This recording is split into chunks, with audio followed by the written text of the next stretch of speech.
are back with comedian David Boyale, and I'm quitting alcohol. So I'm hearing you loud and clear. You want more Andrew Roberts. The world needs more Andrew Roberts. I think that's probably true as well. The world does need a little bit more Andrew Roberts, and hopefully we can make that happen. The thing is, the cunt's so flaky. So the DeGeni Diaries are just released with Andrew Roberts. Great episode. The cunt, I would have to say, the cunt's the best fucking podcaster I've ever listened to. He probably hasn't spoken to another human being properly in like 6 to 8 months, possibly 2 years. And he jumps on the DeGeni Diaries and just starts spitting fire. Just funny, lucid, smart, retarded, just everything. I do this every fucking day and I'm listening to him going, this cunt's fucking amazing. You don't have to agree with anything he says, and you shouldn't, but you can't fucking deny the cunt is interesting to listen to. So I'm going to try and make an Andrew Roberts episode maybe once every 4 or 5 weeks. Maybe 4. Maybe I'll do the DeGeni Diaries and a fucking Andrew Roberts as well. So the people who want to get interviewed on the Patreon don't miss out, because Roberts comes on and spills his shit every 4 weeks. The only problem with this is Andrew Roberts. That's the big problem. Because in the DeGeni Diaries episode we just did, he was like, nice. He was like nice and humble and great. I spoke to him on the phone the week before for like an hour. And literally the cunt for like maybe 40 minutes of it was calling me a faggot.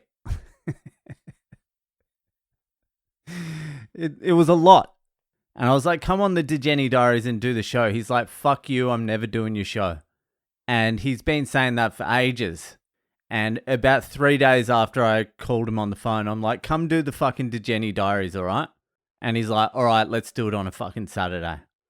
So he's very fucking up and down. He's loose. But I tell you what I did do. I fucking asked him to come up to Sydney to do my gig on the 26th of March. And he gave me a thumbs up.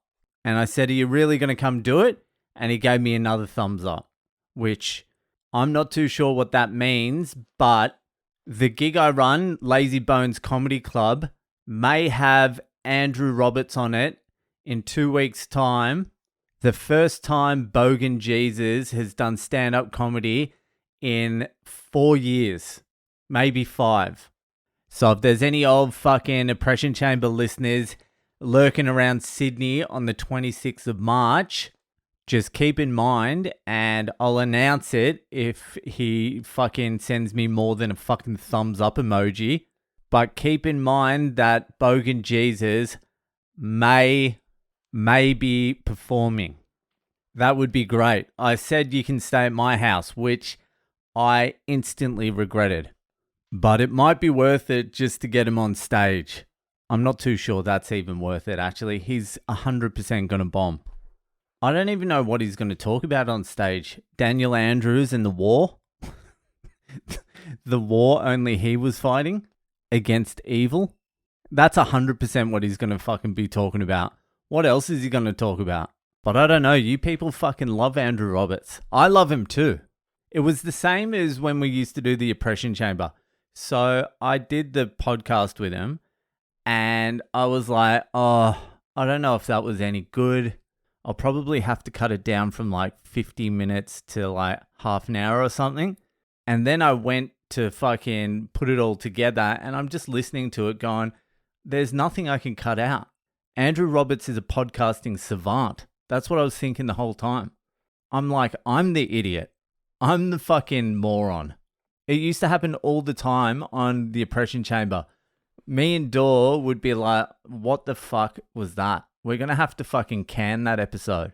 And then Dor would message me like 15 minutes into editing the podcast saying like, I think Andrew Roberts could be a fucking genius. He's an acquired taste, though, to be sure. Not everyone's going to jump on board with Hitler is good, but, you know, it's nice to hear a different perspective. Oh, fuck. I hope he does come up here. It would be good to see him on stage again. I did this gig with him fucking years ago, and he wasn't meant to be on. He hadn't been doing comedy in ages. He was in one of his ruts or something like that, but I was on, so he came to watch me, and then the person who was hosting the show asked Roberts if he wanted to jump on, and Roberts was like, nah, and then I forced him. I'm like, just fucking jump on. And so it was in a beer garden, and it was a tough gig. Everyone was fucking bombing. I went on and I did okay. And Roberts was on directly after me and fucking just smashed, destroyed for 5 minutes. And I was recording it. And he had 5 minutes, but I was recording it. And he did his 5 minutes, murdered for 5 minutes, and then got off stage. And I pressed stop on the recording. And he had done like 5 minutes and 1 second, which I found fucking amazing. He just riffed off the top of his head for 5 fucking minutes, killed, and still had the feel to stop at exactly 5 minutes. It was fucking crazy. But I've also seen him fucking eat dick with some shit jokes. I've probably seen that more than the amazing, to be honest with you. But it's a fucking lottery. So hopefully on the 26th of March, we get to see fucking Bogan Jesus live. Anyway, I just want to give a shout out to a few people who joined the Patreon yesterday. I wonder how much of it is fucking Andrew Roberts induced. If I get him on monthly, then I'll sling him a little bit of this fucking Patreon money. Anyway, big shout out to fucking Thomas Morris over there in the UK. We got fucking Chris Gordon. I think Chris is in the US. And we got fucking Harvey over there in the motherland, New Zealand. Thank you for joining the Patreon. Thanks to everyone who's joined it. If you want more Degenny Diaries, more content, more Andrew Roberts, join the Patreon. You'll find the link at boyalecomedy.com. And that's it. I'll see you the fuck later.